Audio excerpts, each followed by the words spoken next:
Sumainyo ang kapayapaan sa araw na kayo ay nasa piling ng Diyos. Habang kayo ay sumusunod sa kanyang mga mahalagang ipinag-utos. Naway puno kayo lagi ng kagalakan. Puno ng pag-iibigan sa isa't isa. Puno ng mabubuting bagay.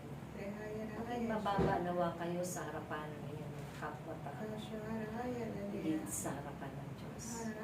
Upang laging maparangalan ang kanyang banal na pangalan. At marami ring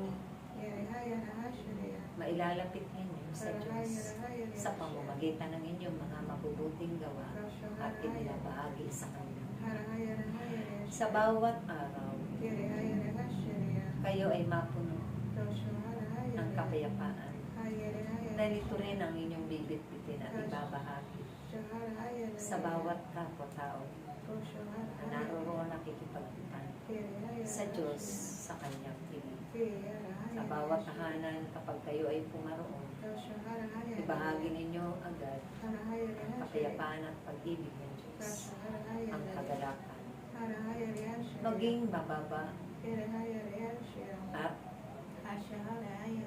mainahon kayo kung mangusap sa inyong mga kapwa, hindi lamang sa inyong mga kapatid.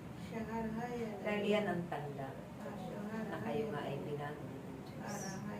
Nariyan na nanahan na at tagahari na siya sa inyong buong kataon. Kaya't panatilihin ninyo ang lahat ng mabubuting bagay, pahalagahan at pakaiingatan ito. At lagi ninyong ipaglingkod, ibahagi sa kapwa. Maraming salamat hanggang sa araw ng bukas na natili nawa ang pag-iibigan, pagpapanalangin at maging bababa sa isa't isa. Amen. Iba yan.